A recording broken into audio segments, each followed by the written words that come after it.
Okay. Hello, everyone. This is Michael from Blue Sky Bio. I'd like to welcome everybody who's joining us today for our webinar, our webinar presentation. We're going to be continuing the 2022 webinar series.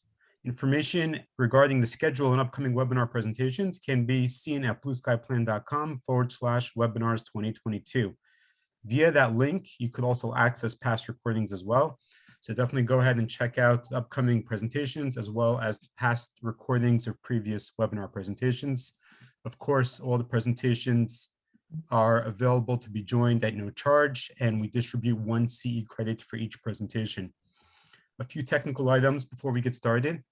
As usual, if you have any questions during the webinar presentation, please enter them into the QA chat box, and we'll be sending the CE credits via email within a week or two after the webinar presentation.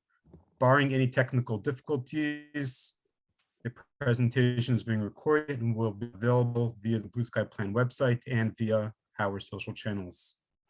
While everyone is joining, I'd just like to mention some videos that I posted regarding iSmile teledentistry. That's something you're going to be hearing a lot about in the upcoming weeks, months, and years. iSmile teledentistry is the Blue Sky Bio patient-oriented app. The first application that we have rolled out is remote patient monitoring that's available via the app. The app is available on the Apple App Store as well as the Android App Store as well. For today's presentation, we have the pleasure of hearing from Dr. Baron Grutter.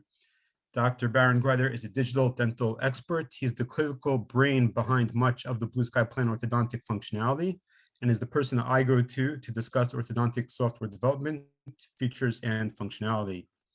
He has focused his practice around digital dentistry, particularly in areas of orthodontics, implantology, and cosmetics. He spends much of his non-clinical hours refining digital workflows to optimize treatment outcomes and efficiencies. You can find much of his free educational videos on his YouTube channel, as well as on his website, and he hosts courses on digital dentistry, including digital orthodontics, guided surgery, 3D printing, and many other topics. He's a true passion for working with and helping his colleagues master all that digital technologies has to offer in the dental field. Today, we have the privilege of hearing him speak on the topic of orthodontic aligner case planning with BlueSkyPlan. Baron? All right, let me take over and share. You got me? Yep. Okie doke. Well, thanks for everyone for coming. I hope this is going to be a good course. I'm going to give you a little heads up. If I'm not looking at the camera, if you're seeing me, you're just watch the slides because I'm using a dual monitor setup. So I've got my, I'll be looking at the computer screen to the side of my camera. But anyway, yeah, so this course, this webinar, I'm going to try to keep it very strictly to the 1 hour time limit. I tend to go over a little bit, but I'm going to try not to. And this is going to be a little bit more of a case study type of webinar. Now, it's going to be all about workflows and it's going to be about designing cases, but we're going to be focusing really on one case. I mean, if I somehow have time, I'll do another, but I'm prepared for that. But the goal is to familiarize you with the workflow in BlueSkyPlan.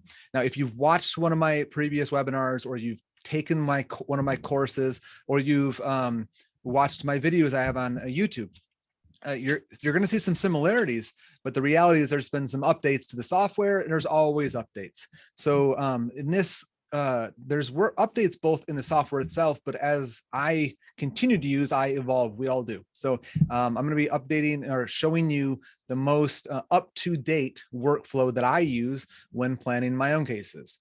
So a little bit of background, I'll just touch base that I design all of my clear aligner cases, and I have since the beginning of 2017. I basically went cold turkey. I was going to plan all of my own cases. And so here we are 4.5 years later. So it's not for everyone, but it's very useful. And yeah, it's been really good for my practice, for my patients, and I enjoy it quite a bit. So yeah, I'm going to jump right into it. Now, here, this next slide is going to look like word vomit. A lot of words here. Okay, I don't try to read it right now. I'm going to go ahead and okay. So this right here is basically, I mean, I have a few more slides, but this is not a slide intensive webinar. I'm going to be mostly in the software, but this slide right here is going to be the majority of the notes that you may or may not need, or that you might want to add to or amend. So I'm gonna give you a little tip. If you're not aware of this, cool. If you are, you're gonna be ahead of me. You can pull out your smartphone if you've got one. I've got a Samsung phone. If you've got an Apple phone, most phones, of course, you could take a picture of it. Great, that's fine too. But a lot of phones have the ability to actually scan it as a document, and better yet, retrieve the text. So take a second, pull up your camera, scan it if you can. I'll give you a few more seconds to do that, and then you can copy and paste it into a note, in your notes, and take notes from here. I'm going to try to touch on each of these topics. Okay, I'll probably tab back over to this once in a while to make sure I'm staying on track, but most of them are just going to kind of roll off the tongue as I'm describing everything. So anyway, this to me is a rough outline of everything we're going to cover. One quick scan you can do with your phone if you want. If you don't, I don't care. If you're a note taker, this is going to be what you're going to want to start with. So without further ado, I'm going to go ahead and progress to the next slide. Okay. And I'll be coming back to this at some point if you want to get it later. So the next slide is really just going to be the case that we're going to talk about.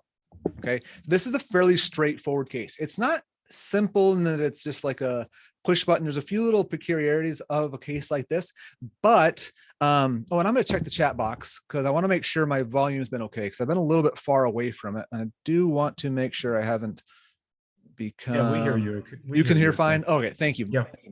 All right. So anyway, this case is going to be a case that we can walk through, and I can show you lots of the updates that have occurred in the software, and again the up-to-date workflow.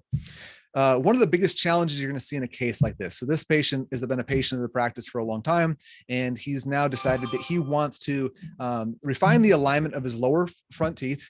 I wish I had zoomed in on here, but you can see that they're pretty crowded on the lower anterior, and he's got the diastema in the upper anterior. Now he has actually elected to minimize that diastema. He requested himself, thankfully, to not close it completely. He just wants it reduced. He's had this. He's a 49-year-old patient, and so he's always had it, but he wants to kind of optimize things, but not completely change his appearance.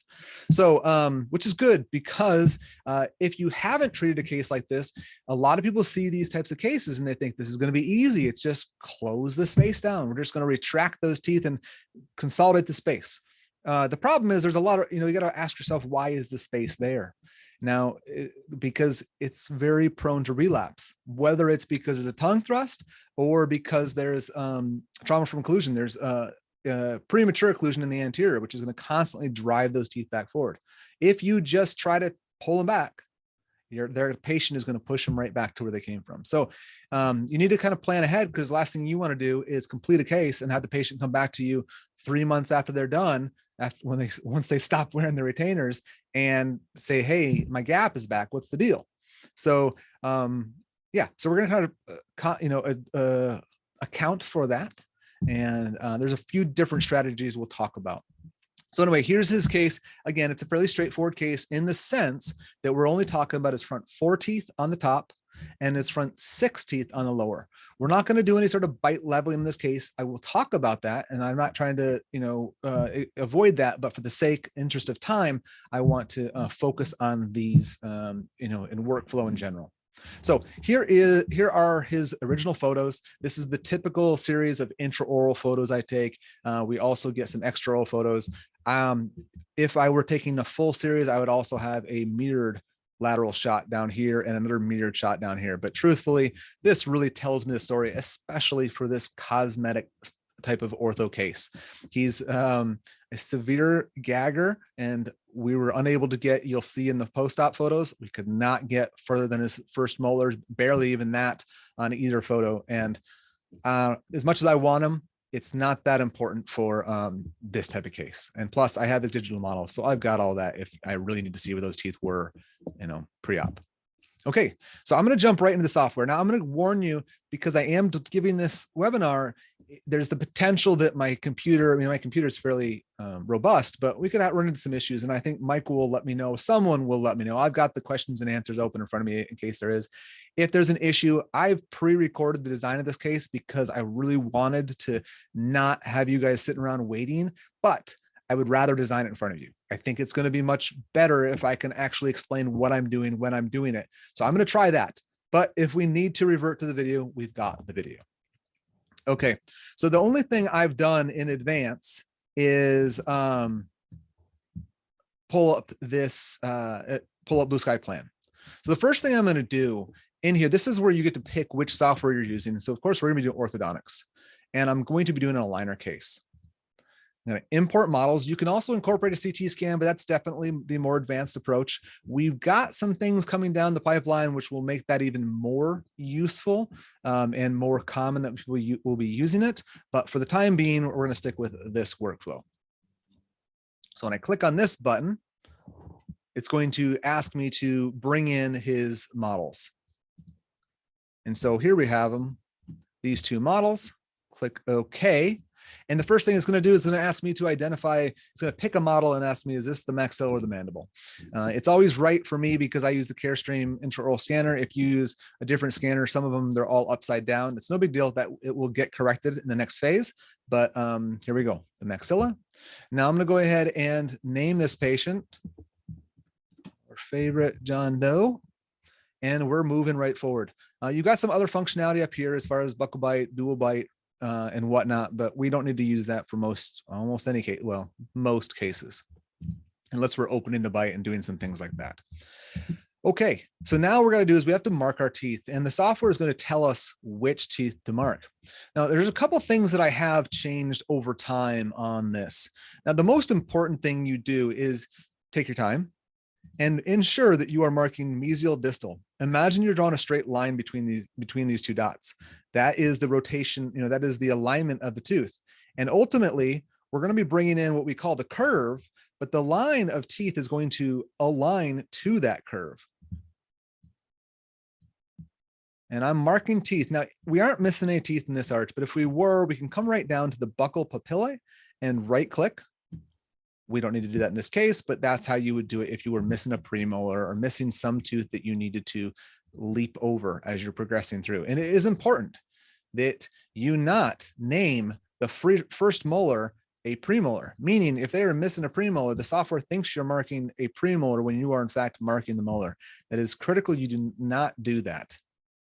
All right, go to left side. It's particularly important if you are going to be moving those teeth, because the rate at which molars move is different than the rate at which premolars move.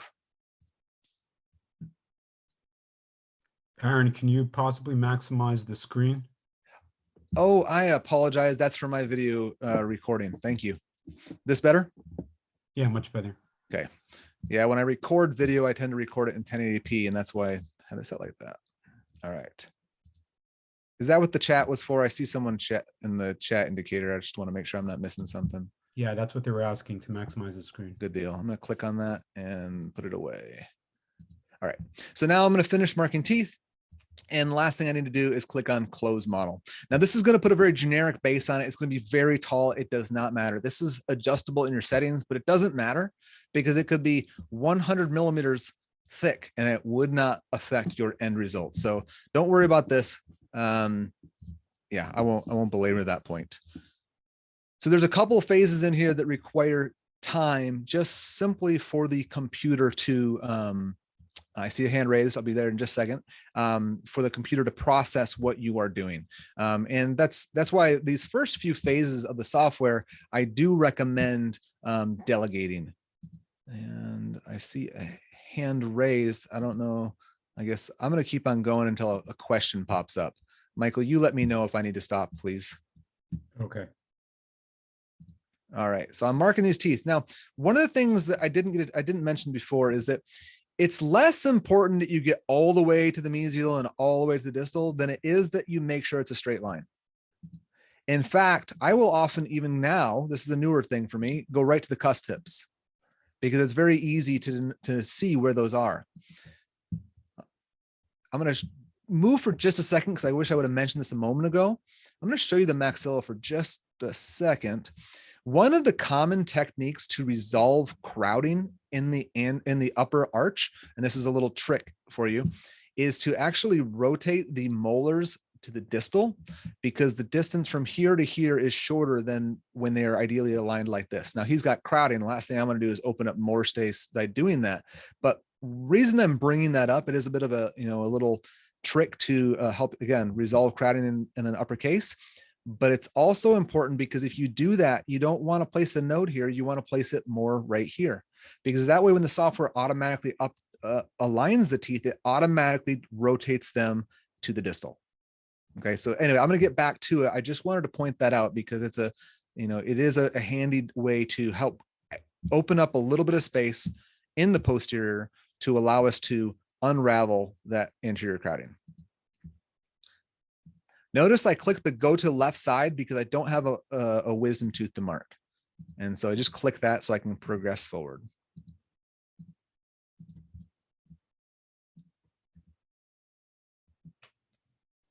Someone asked if it does a Bolton analysis for teeth. It does not. You do have the ability to make measurements within the software, but it does not spit out a Bolton analysis.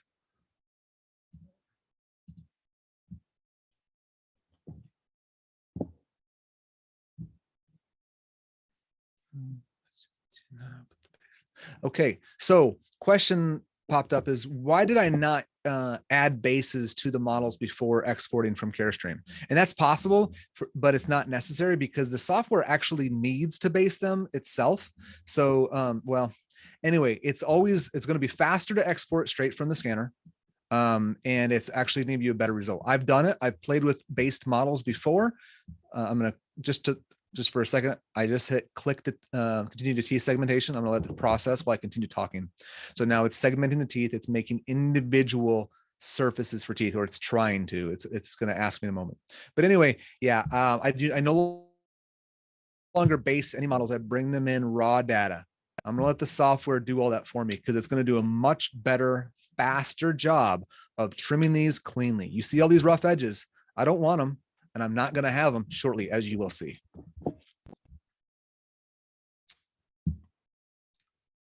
So again, Aaron, what it's can you doing. just talk to the location of the? What's up? I was just going to ask if you could talk regarding the location of the blue dots for missing teeth. Where is the best location to be placing those blue dots? So notice that I put the dots on the buccal cusps because we're going to have a single curve. My mouse is kind of slow while it's processing, but don't worry about this. It just switched away for a second while it's processing. We're going to be marking. Come on. So when we're marking these buccal cusps, eventually there's going to be a curve that is like an orthodontic wire, a pre-curved orthodontic wire.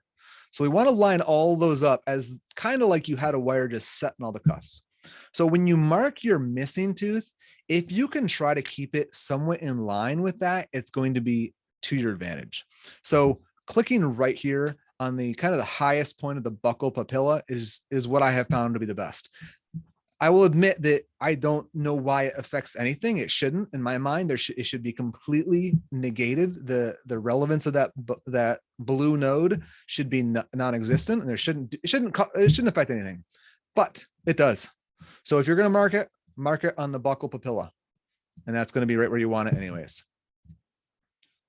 Okay, so now the software has tried to locate and find the margins of all the teeth.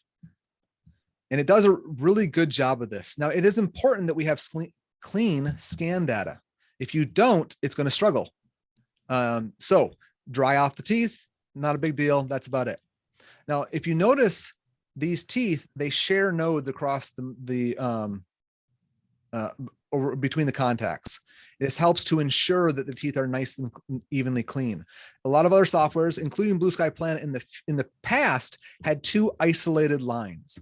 So we want a solid line. You can make it more solid by dragging one node. Actually, I'm going to show you over here because it's, I want to show you an example of where it would be beneficial. Actually, it did a really good job. So I'm looking, well, whatever. We'll try this one right here. If I want, I can drag this node right here and I can drag this one right over top of it and they merge together. So I've really made it even that much better right into the embrasure area. On the other hand, an area like this where it's kind of struggled to figure out that this was the margin right here, I can actually right click and remove the link. So now remove link. Now I've got two different nodes. So there is the way to break the link between the nodes when you need to. I don't spend much time in this step. I just want you to understand the ins and outs of making changes if and when you need to. But that's about it. Real quick, I'm going to flip back over to my slideshow because we've already covered a few things. So we talked about node placement, mesial to distal on the buccal cusp or edge. I'm gonna get my mouse off of the screen, so in case anyone else is rescanning this. Scan data, clean, dry. We want the imaging to be 2 to 3 millimeters apical to the gingival margins and 4 to 5 millimeters, if possible, distal to the terminal teeth. Okay, so I'm gonna move back over at this point. So now I get the mandible. And I'm going to look through here and looks pretty darn good. I could spend time fixing this, but I'm not going to because I'm not going to be moving these teeth. So I don't really care. Of the teeth I'm going to be moving, it's pretty much perfect. I could possibly get really picky and bring this here and bring this here. I will tell you that for all practical purposes, it's really not necessary, but that's the kind of thing you might want to tweak if you need to. The poorer, the worse the scan, the more likely you're going to have to adjust things. So let's go forward to model trimming. So model trimming is the biggest reason why I no longer base my models, because when I base my models, I'm always trimming off. I like to say trim the fat. I clean off all the excess scattered data, make sure I have nice smooth edges, and then I base it so that I know I'm going to have a nice model, like taking your stone models and put them in a model grinder, having nice smooth edges. Well, this step of the software right here is going to be doing that for me. And what it's doing is it's taking a look at the margins, these lines, and it's going to place a line right below that on the outside and the inside. And it's going to be a line that I can adjust, but it does most of the work for me. And anything outside of that line is going to be discarded. So in just a second, we'll see what that line looks like, and you'll see why it's so much faster to just let the software do it.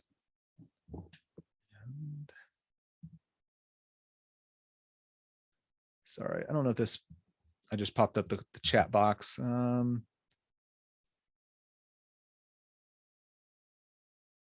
going to have to ask whoever asked the question about the negative impression. I'll have to come back to that later. I'm not totally, or if you could refine your question, I'm not exactly sure what you're asking. You cannot bring in an impression scan if that's what you're asking. You can convert that outside though.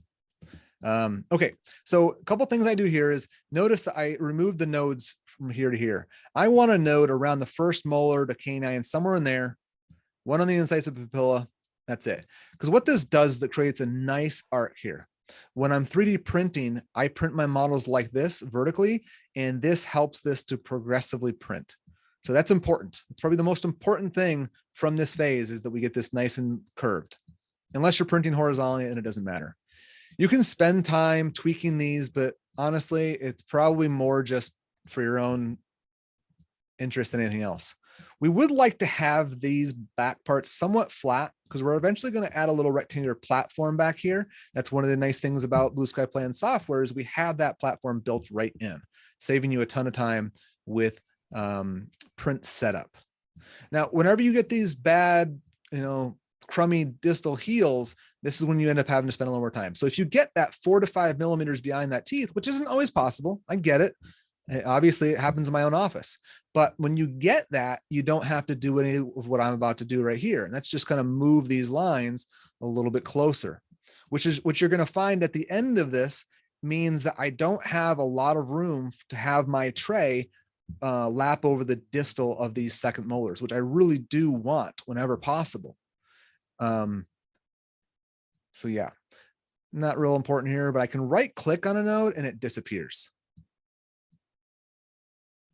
I can hold shift and I can left click and add another node. So anyway, it's fine as is. I just wanted to let you see what that looked like. So now everything below that line is going bye-bye. So that's why I don't care about the rough edges or anything else, because now it's gone. It's going to resect that and it's going to add a new base and it's going to be nice and smooth.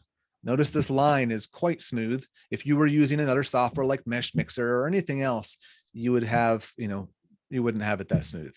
You would try to have it that smooth, and quite often we wouldn't. We'd be using our smoothing tools. So, a question about delegation. Do I recommend delegating any steps in any way, whether it's to Lab Pronto or another service? Personally, everything I've done so far, my goal, I recently moved offices. Okay, so I sold my practice in Kansas City, Missouri, and I've recently moved back to my hometown in the area of Grand Rapids, Michigan. So we're still kind of getting the flow of things here, and everything's going great, but the delegation is less than it was in Kansas City because we've done it for so many years as a team, and they supported me in that venture immensely. So is my new team, but we're growing those capabilities. My goal in my office is to have my assistants do everything up until this point. Because this way, when I walk into the op, as you'll see, the next step is going to be alignment of teeth. Everything else is case setup. In the same way that, I don't know, if you run a CEREC office or a digital impression office where you're impressing for crowns sent out to a lab, you might have your assistant, you're getting everything set up for you, scanning preoperative scans if you're going to be, getting the original data, getting the opposing arch, getting the bite relation, getting that kind of stuff. It's the setup. And then I'm going to come in and prep the tooth. Well, in this case, I'm going to come in and do the tooth alignment. As your technician, your assistant, whomever that is, gets more comfortable, maybe they'll even start to dive into working on the design, and you'll just come in and tweak the design. Just like you would if you were working with a third-party company like Invisalign or ClearCorrect, where you're going to evaluate the alignment they give you and tell them, hey, no, I would like this here, I like that there, we want to do this a little differently. So in that vein, this case right here is about a 20 to 25 minute case from start to finish, using the whole, doing everything. I guess my video I recorded was 27 minutes, but that was me taking time to slow down and, draw my arrow over some things to kind of key in on some things. Ordinarily, it's about a 20, 25 minute process. The alignment, as you'll see, it'll take about 5 minutes of that. So that's where delegation to our team members is very handy. So I think I'm going to go back to my notes for a second because I want to make sure I've covered everything up to this. So trim line placement, minimal nodes for smooth lines. So I didn't delete a bunch of them, but again, in that lingual area, either palatal or lingual, I reduced some of those anterior nodes so it was nice and rounded. You want a narrow lingual arch. Sorry, I'm trying to think of what that. I'm honestly not even sure what I meant when I wrote that. Well, I mean, you do want it. Yeah, I'm going to move on. I don't remember offhand. Flat heels. I talked about that for embedding in the platform. And yeah, that's about it. Okay. So now we're at the part where, where the rubber meets the road, where we're going to actually align teeth. There are two primary workup steps that we need to focus our efforts on, and that is alignment of teeth and then sequencing the movement that gets us to that alignment. So I'm going to go ahead and I'm going to, I want to show you something because this is going to come up later. This patient has obviously, a midline diastema. He also has a diastema right here. It's just, and this is a scan data issue where there's a little bit of saliva. You can see where his natural contours of teeth is right here. I'm telling you this because you're eventually going to see some contact that the software is going to read that as a collision, as a, well, we'll just say it like Control Z. I'm going to tip this tooth over and it's like it's hitting, but in reality, there's a little bit of a diastema there. So just be aware of that because I'm going to kind of ignore that at some point and I'll kind of show you. Now you kind of know why. Okay, so for this, In a case like this, I'm going to align his uppers the way I want them to be, and then I'm going to see if I can fit the lowers to meet that. So to do that, I'm going to turn off the opposing arch. It's right up here. There's a little checkbox where my mouse is. I'm going to hide the opposing arch. Now I'm going to lock these posterior teeth and the canines because I have no intention of moving any of them. To do that, I'm going to just right click. If you find that it won't change, it sounds funny, but make sure you're holding your mouse still. If you are slowly moving it, see, I'm doing it intentionally right there, but I did an accident. I did it on one of these other teeth. If you're moving your mouse when you click, it will not engage it. I'm just telling you that because it's happened to me before. So make sure you hold your mouse still and click. All right. So now what I'm going to do is I'm going to adjust the curve. That's this blue line. That's what I was talking about earlier when I called it kind of like a preformed arch wire.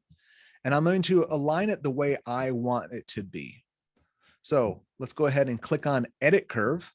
One of the newer updates, I've mentioned it before on my social media and Facebook channel and my Instagram channel, but not everyone's aware of this. We now have the ability to symmetrically adjust it, which is really quite handy. You can always uncheck this where you can move them asymmetrically, one side or the other, but I don't want to do that.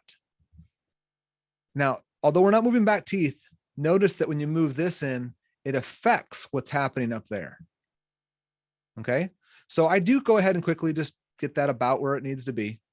And then I kind of bring this forward to make it more broad or back to be more narrow. So I tend to bring it kind of forward because I like a more of a flatter, broader appearance there. And then I'll tuck this back just a little bit. He does have a little bit of, he has some overjet to work with. Now he's got a deep bite, but we'll talk about that next. So I've got some, buccal overjet that I can work with to try to consolidate some of this space. Let's hide that again. And now I'm going to turn off the edit curve and I'm going to click snap all teeth and see what we get. So right now it's showing me it needs 0.15 IPR on all these contacts.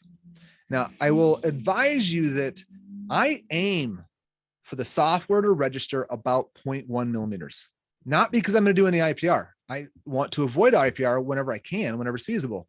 But by planning to have, by having the software show me there's a little bit of IPR, it actually just encourages me that we're going to have tight contacts, that we're not going to have open contacts post-treatment. So that's just something I found through the many cases I've done. I aim for about 0.1 to 0.15. If I have zero contact, I'm kind of expecting it's going to be open. That's just because it's the scan data, what happens as the software, recognizes two surfaces.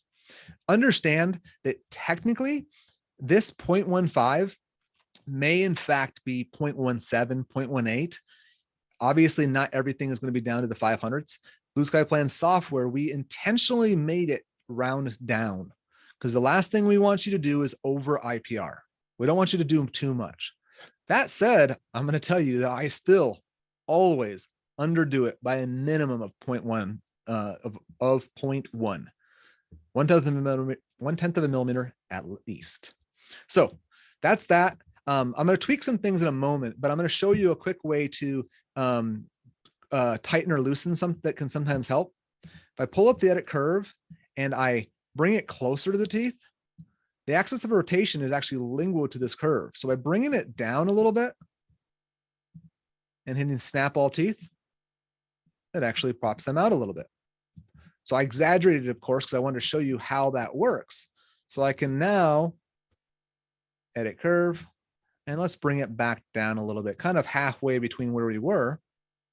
Now you don't have to do that. Again, I'm just kind of showing you how this works. All right, so that's looking pretty good to me. Now, technically, remember how I said that this space is a bit of a diastema and the patient requested a little bit of a diastema here. So I'm going to take this tooth and I'm going to tip it distally. Now, here's one of the big updates in the software. I think it's big because it's really handy. I find I'm using it more and more. This is what we always did. We would rotate this and I'm going to look for about maybe 0.35. That's pretty decent because now I think it's probably going to be in contact and there's a slight diastema. Now, we could reduce it even more. In fact, just for the sake of argument of showing this, because I know that when I actually treated his case, I had it even tighter than this. So bear with me. Okay, so now this is one of the ways we would tighten it, is doing this, but you can also use these tools right over here, and I can tip it whichever way I want. Super helpful for dialing things in where it's just so picky, it's just minor, and you're just not sure how much to move it. So there you go. If you want to see, hey, where were my teeth to begin with? You can always turn on the initial position and say, okay, this is where they've moved.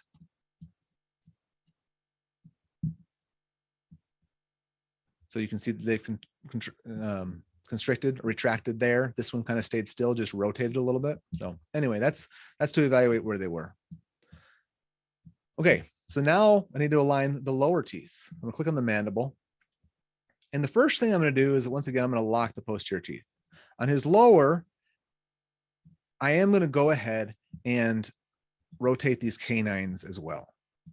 The upper, I just treated the incisors, but the lower, I'm going to go ahead and go after these canines.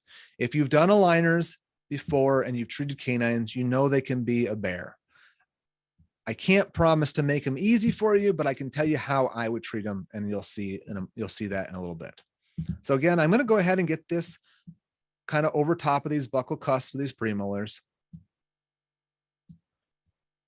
And I have a little bit of overjet to work with. Remember that.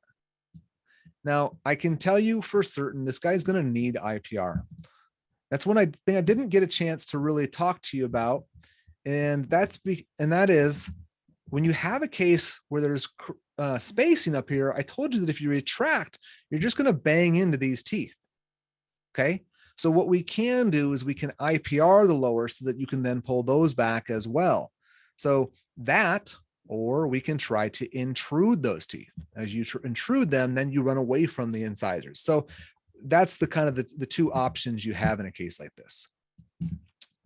So I guess I don't want to put them too far forward because we're going to run into that, but we also don't want to have to do too much IPR. I think we're looking pretty darn good. If you want, you can also move this whole thing if you find that it's just not quite right. And that happens. It's not common, but it is somewhat sometimes one way or the other. And you can even rotate it. I can't remember the last time that's ever happened to me, but that can happen. And so now I'm going to go ahead. I'm going to turn this off. One thing just to notice, if you hit snap all teeth, you won't see any IPR. That's because while the edit curve numbers are up, it won't show you. So there's my IPR numbers. And truthfully, on a case like this, that's really not too bad. Because honestly, like I said, I'm going to underdo it by 1/10 of a millimeter. So I could go in here and do basically 0.1, 0.1, 0.15, and most likely I could just go right between all of them. That very first day I'd insert the first tray, and we're going to be good to go. Now, this doesn't address any sort of premature contact because I haven't discussed the vertical yet, but at least as far as crowding in a mesial distal direction, this has gotten me, pretty good already. So I'm going to turn off the IPR because I want to look at these teeth, because how close they align as far as rotations depends on where I put those dots. Because if you think about it, there was a dot here and a dot here. It's going to line up perfectly with this blue line here and here. So if I didn't do my dots right, the tooth's going to over rotate to compensate for that. So let's go take a look. Let's turn off the curve because I don't even need that right now. I'm going to hide that. And let's see how high they hit. We'll visually look first just for point of interest. And I can say, okay, well, it's not too bad. I think there's some contact right here. There's definitely significant contact here and here.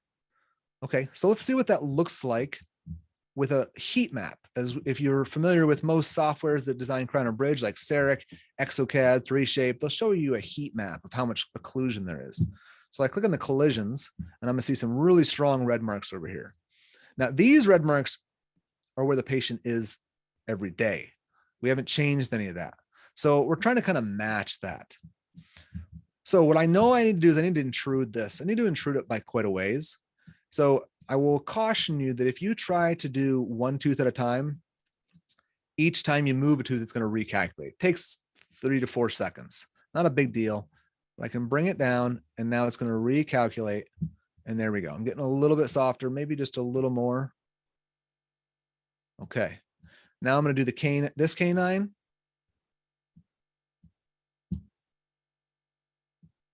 And that's pretty similar.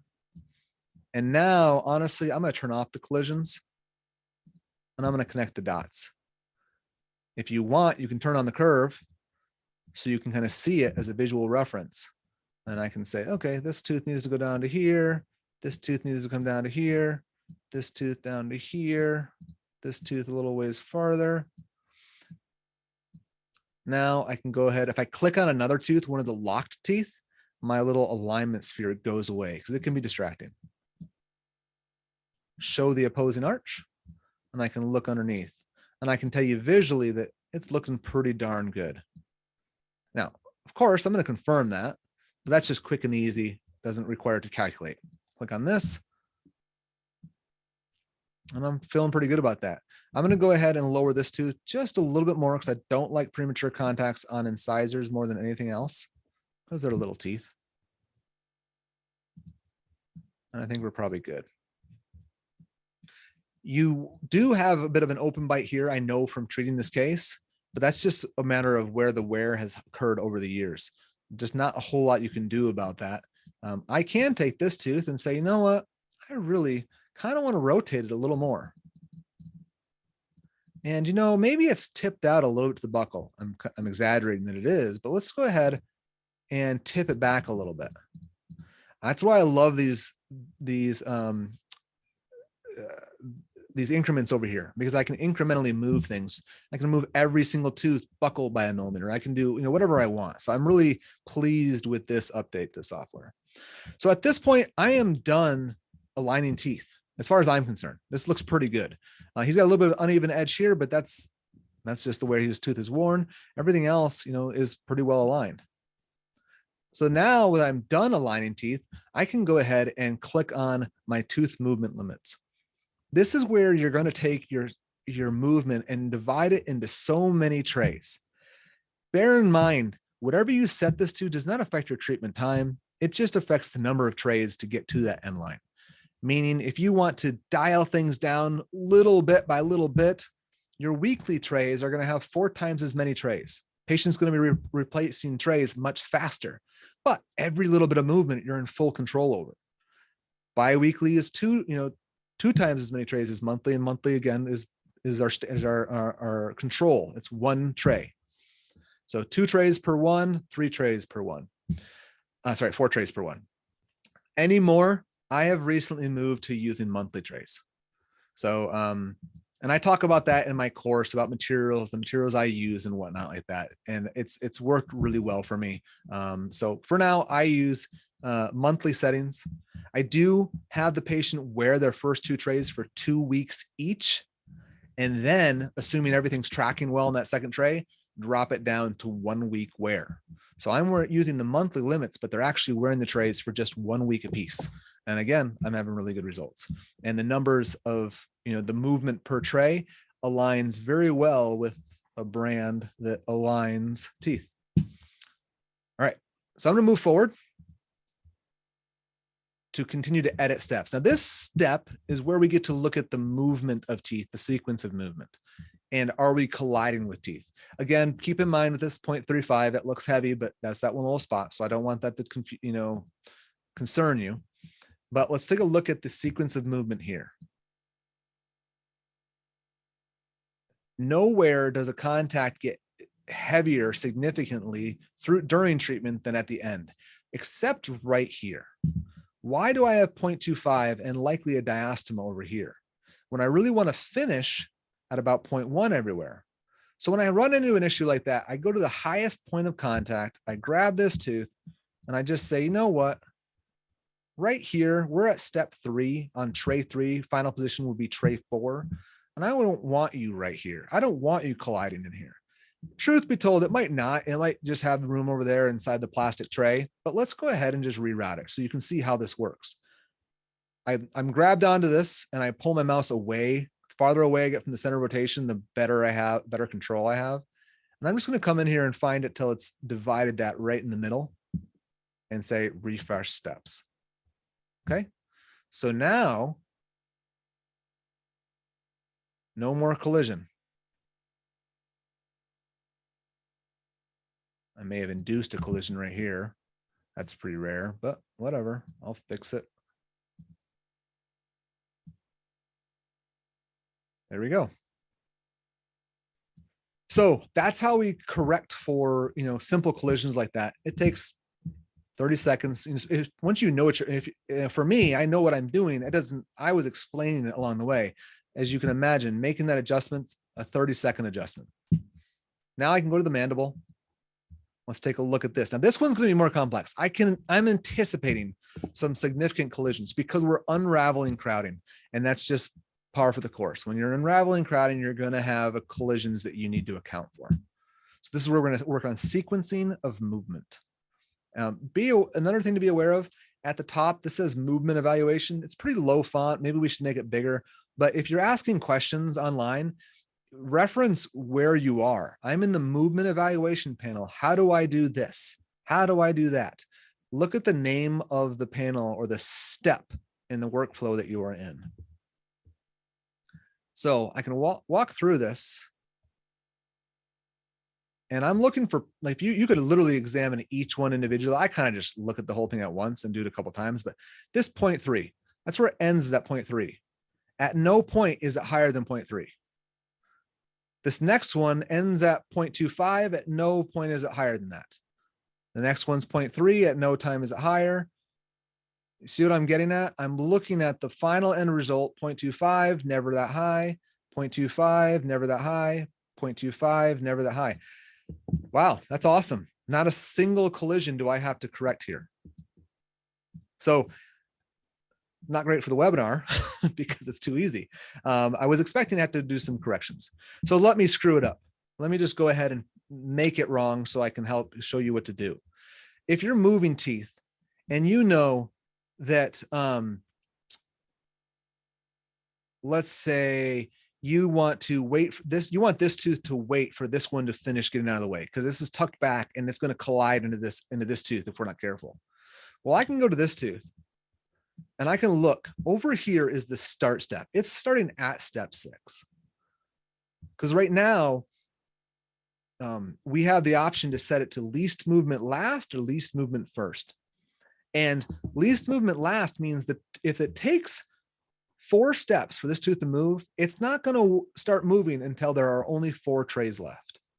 The idea there being is any tooth that needs more movement should probably start moving first, get a head start, get out of the way.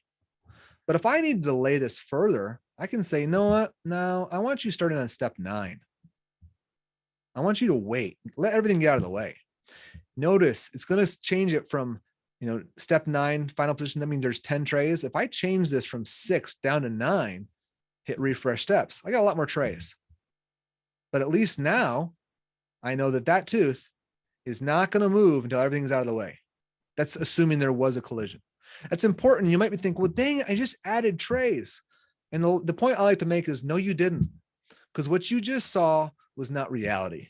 The software gave you 10 trays, but it wasn't reality. So you didn't add trays. You added trays to a fictitious number of trays. The reality is you were never going to get there in that many trays anyways. So you just accepted reality and accounted for it. So that's how you delay a tooth. And I'm going to click refresh steps because I don't need to do that little guy there, that movement there. And we're back to where we were.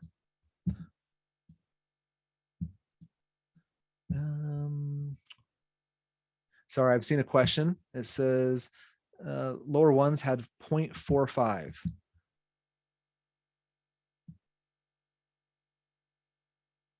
Right between them.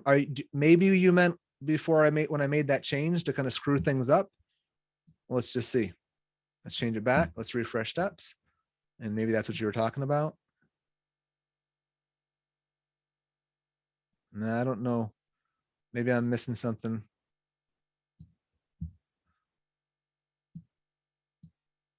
Sorry.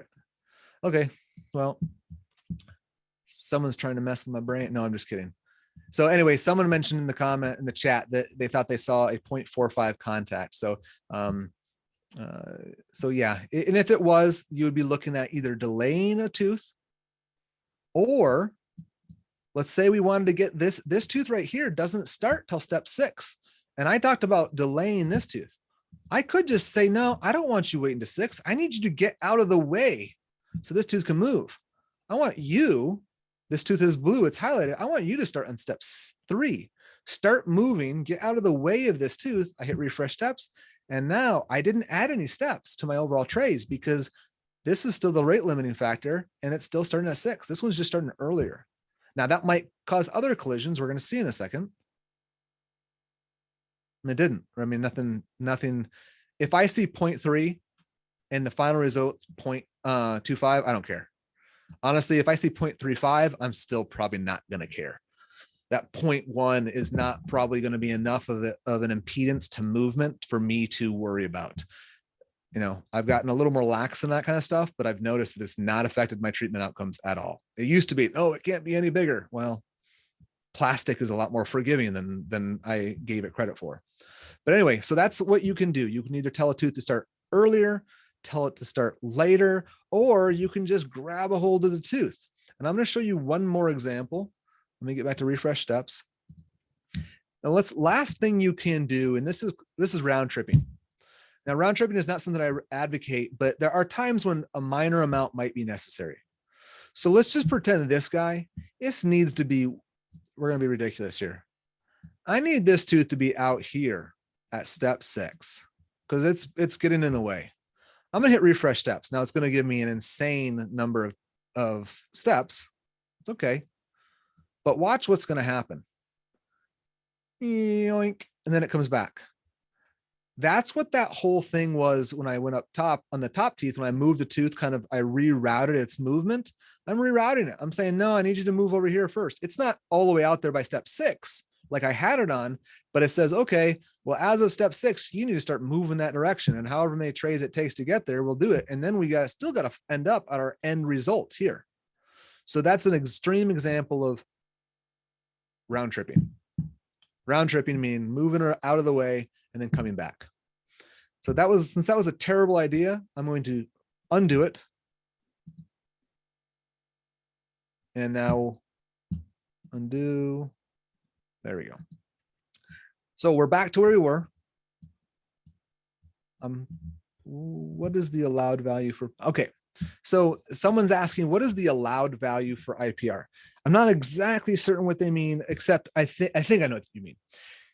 The software allows you to set the parameters for how much IPR is allowed in the anterior contacts versus the posterior contacts. I have mine set at 0.3 millimeters in the anterior and 0.5 in the posterior. It's not to say that I don't ever go above that, but I try not to.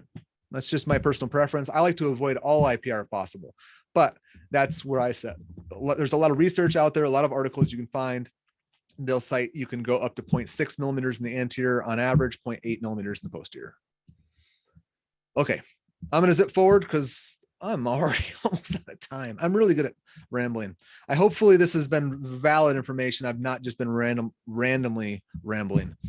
So we do need to tell it to add buttons. And Michael, if you're listening, this would be a nice thing to change. It's defaulting to always have this unchecked, and I don't know if that's, I haven't even looked. I apologize. I haven't looked. It would be nice if it was in the parameters where I could set it to default to add buttons, because there's too many times when I don't have that. I move forward and it skips the adding buttons when I almost always have buttons. Okay. So I'm going to click continue to add buttons. Now the software, a really cool update. It's been out for a while, but it automatically adds all your buttons. You're going to have more than you need. That's okay, because it's super easy to remove buttons. Very quick and easy. But it's a lot more time consuming to add them. So you want it more because you just delete them. Great example. Let's look at these upper teeth. These buttons are being put on here because the software knows if I turn on the initial position, these teeth are rotating. And it says, oh, tooth's rotating, you need a button. When we first talked about implementing this, they said, well, at what point, how much rotation is required for a button to be prompted to be put on? And I said, there's no minimal amount, because if the tooth needs help to rotate, it needs help. It doesn't matter if it's 1 degree or 100 degrees.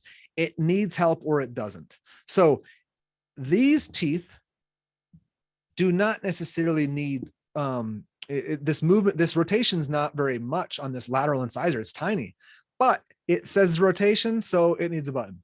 You could say that some lateral incisors need buttons for rotation. I would argue that this guy's laterals probably don't, because they're big flat paddles. His central incisors, definitely, I would not place any buttons on his central incisors, because if you think this button is giving you traction to help rotate a tooth, well, I would disagree. So I'm going to go ahead and I'm going to remove, right click, remove, right click, remove, right click, remove.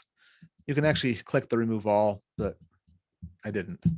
So now we can go to the mandible, and the mandible's got a lot more buttons on here. And let's talk about why it's got them. It's got them because for two reasons. Oops. Initial position. It's rotating teeth, but more importantly, we intruded teeth.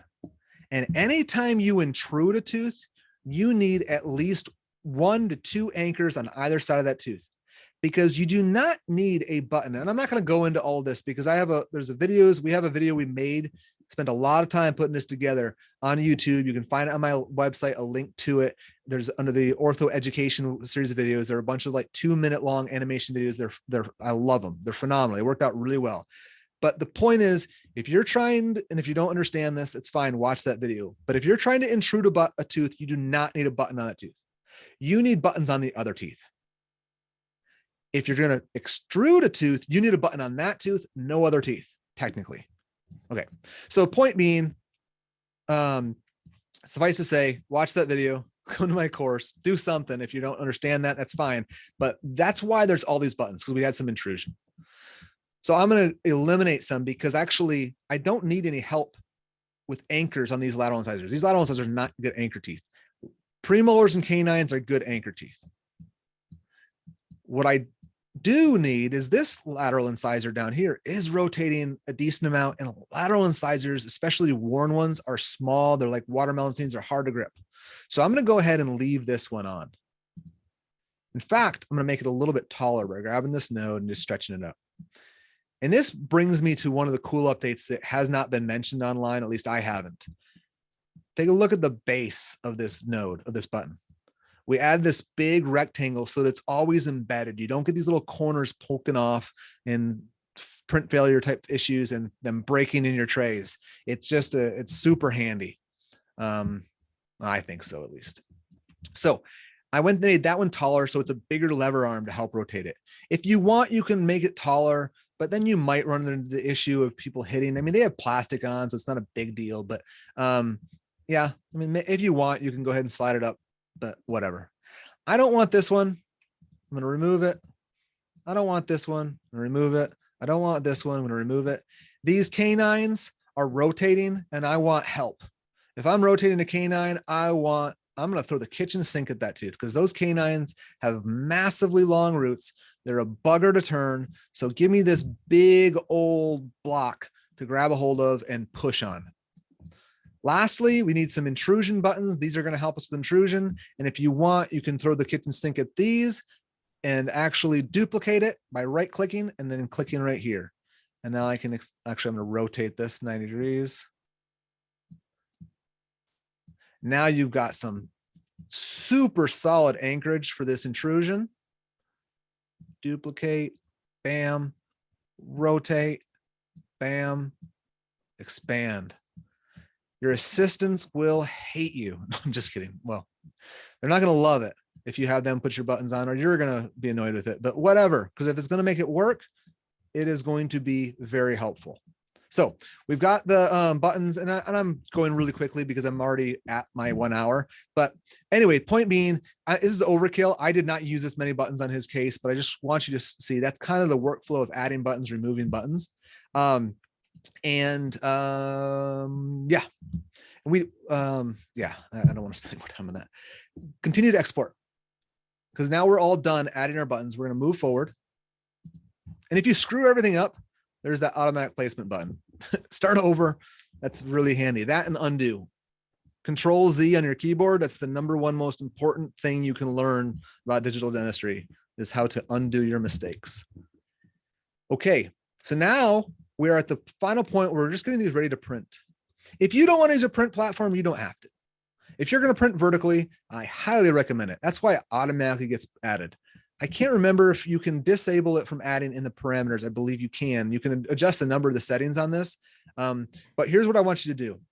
First of all, it'd be nice to wrap around these second molars a little bit. So I will rotate this back. It's locked right now. I'm going to right click, unlock. I'll rotate it back for him for this one. I don't usually do that if I don't have to, but just so I can try to get these trays back there a little bit. And then I'm going to scale this down a little ways. And then I like to scale it in all directions. So when I set it down in my machine to thermoform, it can sit flat.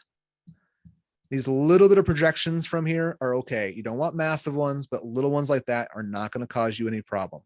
If you can see that better, because the lighting's a little better now.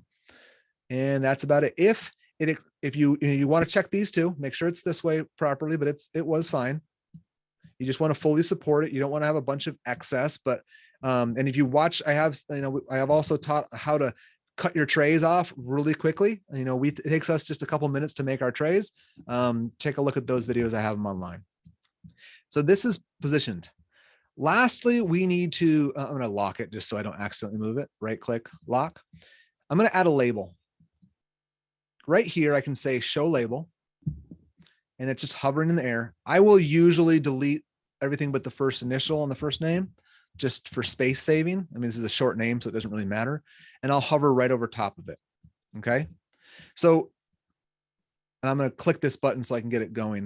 I'm going to make sure it's on engrave and then click apply. Now let's talk about where to position this label. I used to do hollow models all the time. And if you want to do hollow models, that's in your parameters, your preferences, you do not put the labels on the bottom. They will disappear when it hollows them. I have stopped doing that. I was an advocate of it for a long time. Now I'm not. It's just easy. It's nice. These labels show up really well. I spent more time trying to position the label just right on the border of the model. This is just such a nice, clean place to put it. In the little notes I showed you, you can place it down here on the border, and you can even erase the name. I'm going to delete the name and just have the number come over to the distal of the second molar, or the buccal of the second molar, and then change it to emboss instead. I'm just going to show you what this looks like. It's going to put the number on every single tray. So when you thermoform it, the trays are actually going to be numbered. I used to do that. I started doing that when I first got started because I was always afraid we'd lose track. I stopped doing it because honestly, we just don't. We make the trays. The moment we trim them up, we put them back on that model, and we don't take them back off that model till we put them in the little sleeve that we package them in. So it's just not an issue. But if you're worried about it, now when you thermoform, it'll have the number 10 built into it. Obviously, the bigger you can make that number, the better as far as it actually printing well and being adapted into the tray. Patient's not going to care. You're not going to fill it with composite. They're not going to know it's there because they've got buttons everywhere else. Who cares? And it will help you to identify it. Not necessary, but kind of a cool little feature. Someone asked if there are other attachments in the software. There absolutely are. There's a lot of other types of attachments. I just don't have time to go over all of them, but yeah, there are lots. There are triangles, there's wedge shape ones, there's more like ellipse type shapes ones. There's also some orthodontic type ones like buttons, like elastic attachments that you would, well, anyway. So that's it for that. We need to create a report. I'm just going to click this button. It's going to, it's going to say the patient's name and mandible, and then I'll show you what it looks like. All right, so this is the PDF report that pops up, and the first thing you're going to see is all the IPRs. Okay, if you don't see any list of IPRs, that's because there wasn't any IPR. Okay, so if you didn't do any, there's not going to show up here. I've had patients ask, or people ask me, "Hey, where's my IPR shown?" I'm like, "Well, you didn't have any IPR," which sounds, I don't know. I don't mean to sound rude, but actually, I apologize. Then when I said that to you, that sounds right. I didn't mean it that way. I just mean that's where you're not going to have IPR in any chart here if there wasn't any IPR in the plan. If there isn't, and you knew there was IPR, then we got a problem. We got to figure out what's going on and why it's not spitting that out. It hasn't happened to me, so I can't comment on that. We need to export our models. When you click here, it's going to deduct. Well, first it's going to confirm. And I love this warning. You can check this, don't show me again. I don't recommend it. I've been using this software for years and I don't disable it. It's not just because I teach and want you guys to see it. It's because I want to see it. Because there have been times where I've forgotten to make sure that the platform was correctly sized. I was in a bit of a rush and need to get to a patient or something. Because that's when I usually plan is I have some 5 minutes here or there. I'll just do my planning right then and there. And sometimes in a rush and I forget, like, oh yeah, good thing this popped up because I forgot to put the patient's name on the models. That's going to be a disaster. So, but yes, I did. So now it's going to ask me where to put them. I'm gonna make a new folder and just say models 2 because I already did this once for that practice. And I'm gonna click OK. Now it's going to charge me now. This is where the cost comes in. When you do an export of an ortho case, it is going to charge you half of an export to do these lower models. Not per model, it's for the entire case. It doesn't matter if it's 100 models or 3 models, it's 1/2 export. When you export the maxillary models, it will do the other half of an export.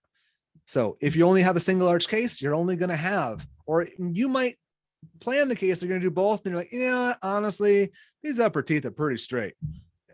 Don't export them or whatever. I don't know. So anyway, that's the point there. One new feature that was also added, this kind of snuck in there, Michael didn't even tell me about this, is that there's open in Rayware. We'll actually push your models into Rayware. That's really cool, but also not totally necessary because I don't print all my models at once. If you have a small case like this maxillary arch, and don't worry, I'm not gonna waste your time watching me export these, but in the maxilla, you do only have a few models. Okay, so in this case, I mean, you've got the pre-op, the step 1, step 2, step 3, and step 4, and that's it. There are 4 steps, and the 0, the pre-op, you don't need because that 0 model is from attaching buttons. If you've had buttons, it's your form for you to attach buttons to the teeth. So that's, you don't even need to print that one. So for this one, it would make sense. Let's go ahead and click open Arrayware, and it'll push all those models out there. I'm not gonna do that right now because it'll have to generate the models and it just takes a little bit of time. So I think I'm gonna go back to my slideshow so I can wrap things up and I'll try to answer any questions I can. So here's this patient, and I actually had him in today to take a look at him and deliver his final retainers.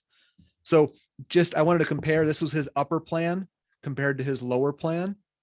Again, there was IPR on the lower, similar to what I just showed you guys in this plan, and no IPR on his upper, of course. And here are his after photos. Again, that slight diastema, pretty darn close to closed, but not completely. Still him, and everything else is looking pretty darn straight.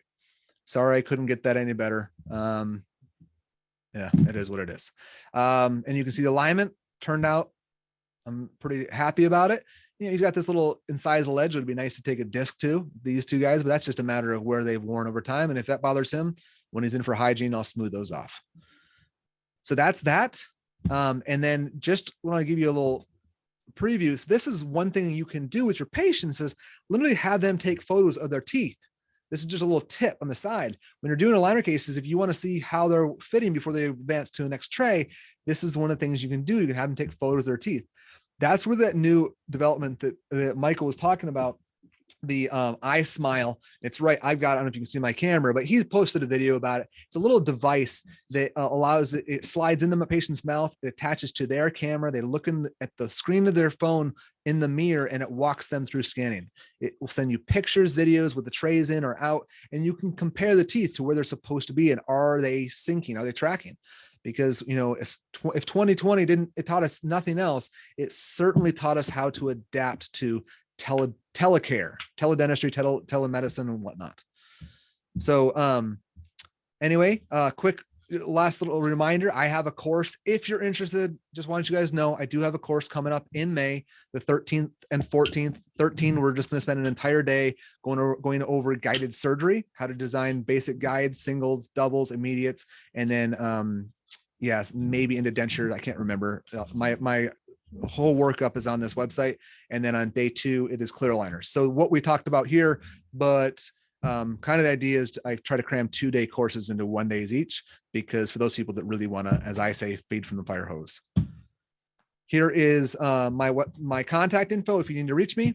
My website, barongutterdds.com. You can find the course links there. You can find all my videos, my email address, my Facebook page, my YouTube page, and my Instagram. And I think that's it. Michael, did I miss any questions that I should? Yeah, there are questions. There's a Q&A chat. Oh, yes, I've got it. Thank you. I covered it up on accident. So what is the reality of intruding teeth and how much is a maximum amount? So I don't like the idea of maximums in the sense of moving teeth. I mean, I suppose there is, but it's really about patience, if you will. And I don't mean patience as in people, but the patience for that movement. Some types of teeth, if you're trying to intrude a canine, it's just going to be really stubborn. So you're probably going to look at auxiliaries like TADs. But when you intrude, you also have to plan on extruding. And that's just, again, that's the reality of, and that's one of the reasons I placed these buttons. I'm going to show you on that mandible, on the lower teeth. So these buttons right here, they're anchors so that all of these 6 teeth can get pushed down. But that's not the only thing they are, is because what's going to happen is as the plastic is snapping onto these buttons and it's being like a slingshot, a bow and arrow, pushing these teeth down. If the plastic can't push them down, it's going to pull these teeth out.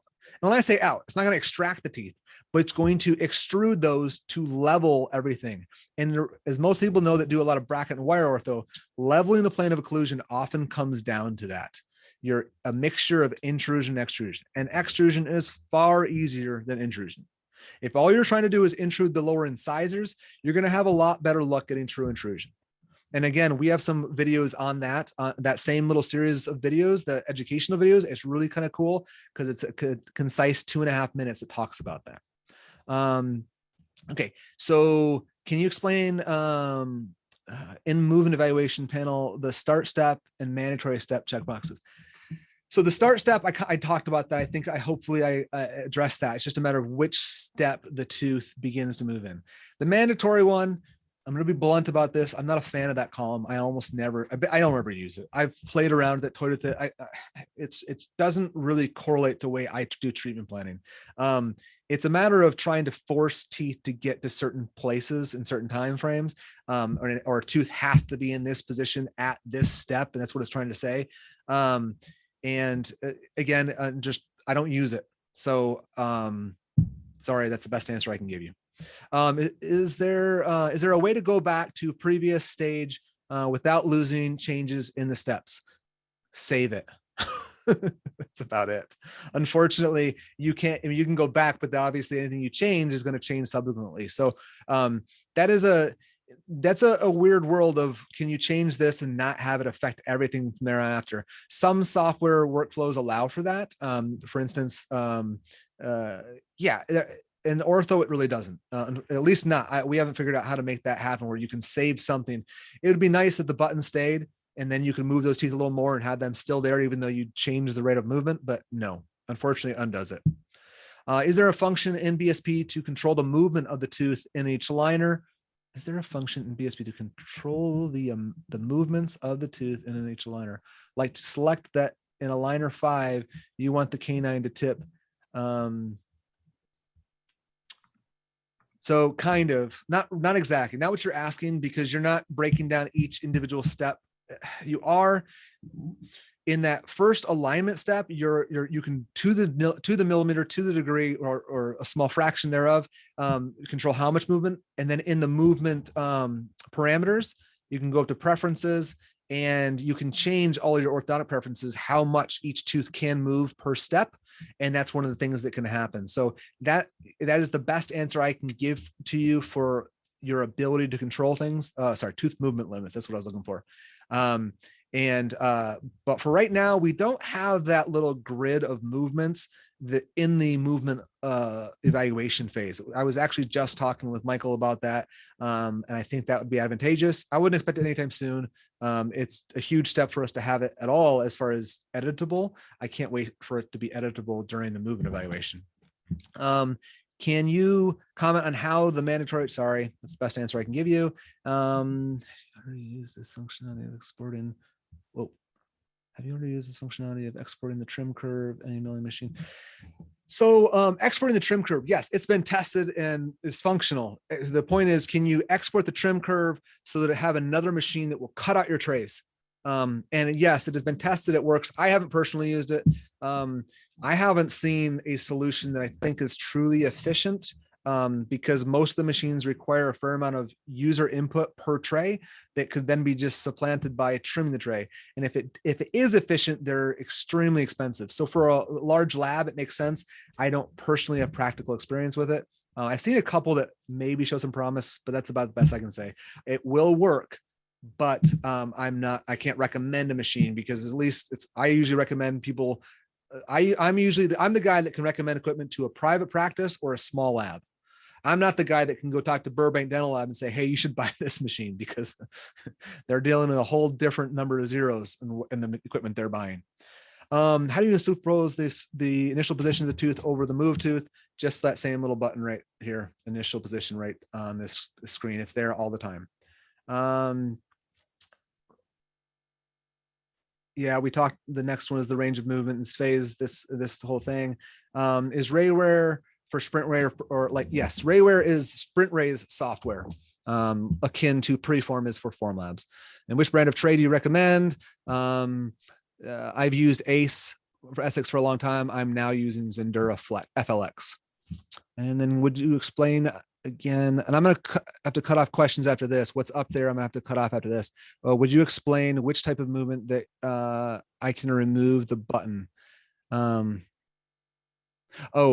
That's tough. It just depends on the case, which case, which types of movements and what the teeth shapes are and whatnot. I unfortunately, that's case by case.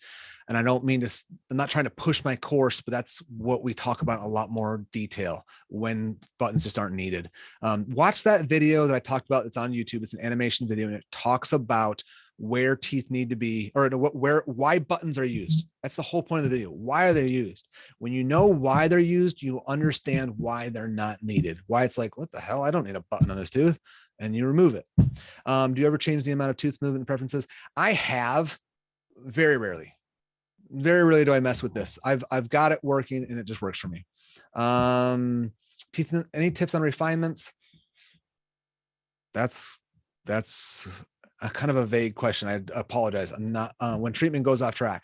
Then you start, I use clear aligner pliers a lot. Clear aligner pliers allow you to put a negative button, a little dimple in a tray to push on teeth in a certain way, especially when teeth aren't quite rotating just the way you want or buccal lingual tipping. They work phenomenally well in the same tray. You don't have to do any more impressing or anything else. You can add a little more force to force that tooth to where you want. And so that's it for the Q&A. I just want to check the chat box because I think there was a question that would you ever start the upper four tray? Sorry. Would you ever start the uppers 4 trays from when the lower ends? Sure. Would you ever start the upper 4 trays, the uppers 4 trays from when the lower ends? Meaning, okay, the lower needs the 10 trays and the upper one just 4. So should we just wait till the last 4 trays? You certainly could. I don't, because what if the upper doesn't track? The patient, something happens wrong and you got to add trays. Now you're like, well, I just wasted 6 weeks, 6 trays worth where I could have made that refinement. So I don't. So this case that I showed you, he was in a final retainer for over half the treatment for his lower. I think his lower had 8 trays or 9 trays and his upper had 3 or 4. Obviously it's a little different than this setup. Everyone's always a little different. So, but yeah, half this treatment, he was just in a static tray up top. It's a retainer. So that's it. Anything else I missed, Michael? No, let me just add a few comments. What Baron presented is really, the default process workflow. The software has a tremendous amount of additional functionality. Was touched upon earlier, for example, the liner trim curve. We're adding additional locators into the software to be able to work with additional milling machines. That's coming up in additional updates. And there's a lot of other functionality, including the CT scan and much more. So both the software point of view and from a clinical point of view, of course, Baron's courses are highly, highly recommended. I know on his YouTube channel, he has a tremendous amount of free educational material. So that's highly recommended as well. We have some additional educational information on the BlueSkyPlan site, although a lot of that is also from Baron. So we definitely recommend following up with additional educational opportunities. If you are looking to outsource your aligner cases for whatever reason, check out Lab Pronto. We have prontoaligners.com that has all the information there, but Lab Pronto has the ability to have a small case done, including the planning, including the manufacturing for $4.99, and really an unlimited amount of aligners for a large case for $9.99. So it's the same great aligners at a great price with really faster turnaround. So if you're looking to outsource aligners, then check out labpronto.com. We also have a dedicated Facebook group for Blue Sky Orthodontics. So that's up and coming and it's growing. It's a relatively recent new group, but there's a lot of information there, a lot of dentists helping dentists, a lot of questions about the software and feedback being provided. So check out the Blue Sky Orthodontics group on Facebook.